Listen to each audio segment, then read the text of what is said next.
Hello there, and welcome once again to Building the Ark Show with yours truly, Rose Shiku. This is a podcast where we focus on ourselves. We talk about personal growth, self building, and personal development.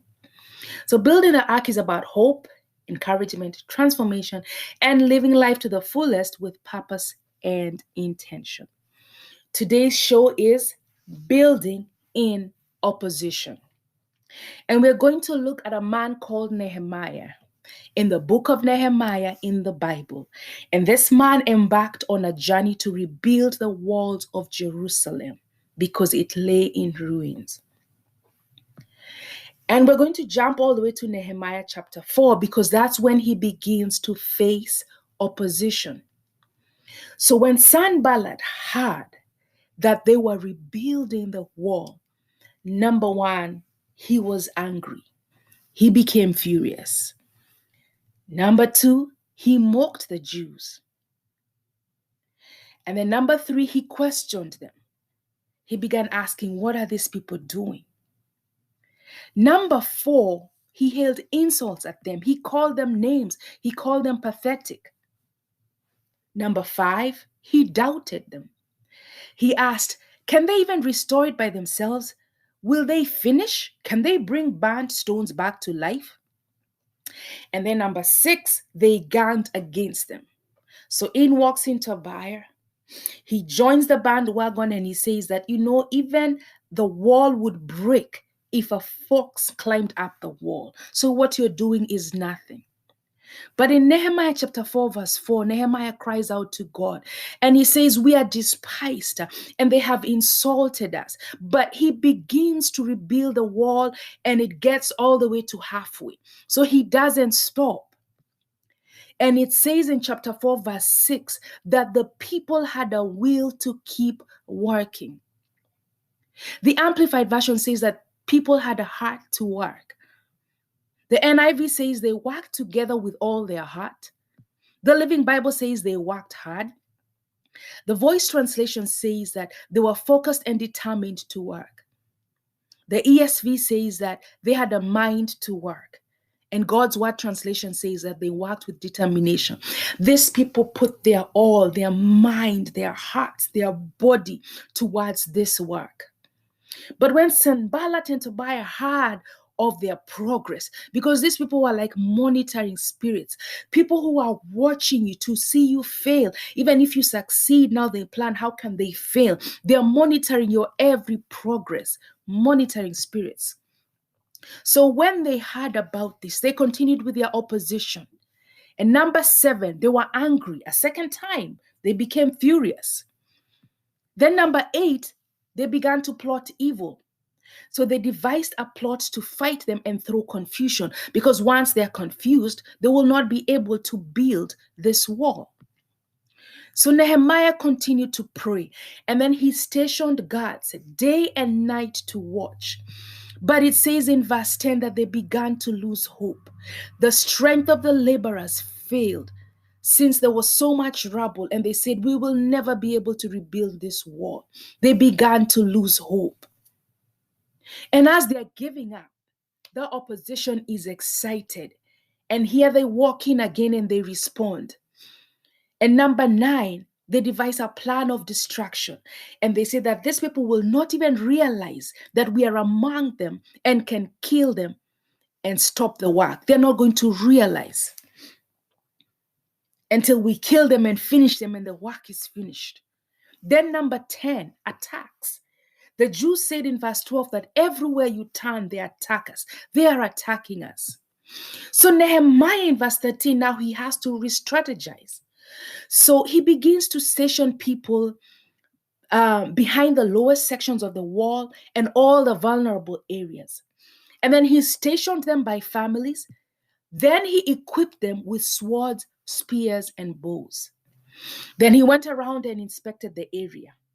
Then he encouraged the people and told them, do not be afraid, but just remember what God has done for you. So from then on, half of them worked and half of them guarded. In verse 17, it says that even the laborers that carried loads, they carried with one hand, and in the other hand, they carried a weapon. Builders had a sword wrapped around their waist. They were on guard. Then Nehemiah said, we are so spread out and separated while working. So if you hear the trumpet, let us gather at this specific point and the Lord is going to fight for us. So he had to re-strategize because the opposition was caving in. But then what happens in chapter 5? The people began to complain. They said, we need to get food. We're mortgaging our fields and our homes to get grain during this famine. We have borrowed money to pay taxes. Our sons and daughters are working as slaves. We are now powerless because our fields and our vineyards belong to others. It was okay when the opposition was caving in because Nehemiah and his people were strong and in unity and in one accord and fighting against them and working against them together. But now they begin to complain. So there's trouble within. So now Nehemiah is faced with another problem. Before, all he had to do was gather his people and tell them, this is what we are going to do. We are going to re-strategize. We are going to guard this place. We are going to do A, B, C, and D and be encouraged because the Lord has been there for us. But now there's trouble within and his people are complaining. So at first, Nehemiah was angry. But then in verse 7, it says that he carefully considered the matter. Then he called the nobles and the officials and told them, what you're doing is not right. This is from verse 8 to 11. And he said, please return the fields and the vineyards. Stop charging these people interest. And then in verse 12, they agreed. But he also made them promise and take an oath. So he dealt with that issue at hand. And in chapter 6, they continued to rebuild the wall. Then the opposition appears once again. And point number 11, they say we're going to handle this face to face.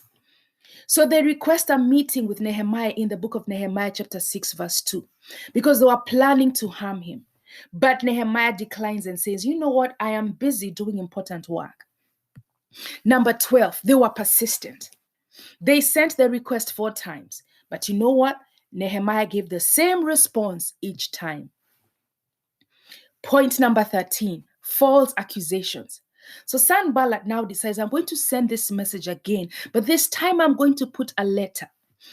And this letter is going to accuse Nehemiah that he's building this wall because they plan to rebel against the king, and Nehemiah plans to be king. So he urges Nehemiah and tells him, we need to meet and talk before these rumors get to the king, because once they get to the king, you're going to be in trouble.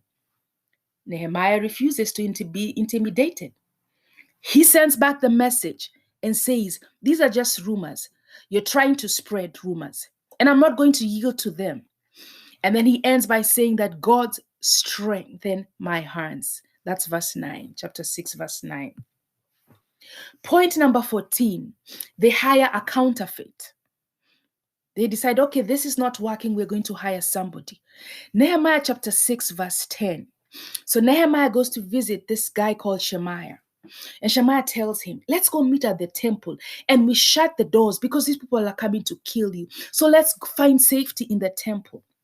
But in verse 12, Nehemiah realizes that this man has been hired and is not sent by God. So he refuses. But he continues to pray and he prays for all of them. And then wonderful news. The wall is completed in 52 days. Nehemiah chapter 6 verse 16 says that when all our enemies had this and all the surrounding nations, they were intimidated and lost confidence. They also realized that this task was accomplished by God. Other versions say that they lost their nerve, they were frightened, and they were humiliated. Keep building, even in the midst of opposition. Nehemiah went through so much opposition. These people never gave up, but he continued to build. And when this work was complete, the enemy was intimidated, lost confidence, and realized that this task was accomplished by God. Thank you for listening to Building the Ark podcast. Please share, subscribe, forward the link, and tell a friend. Leave a comment too. And keep building even in opposition.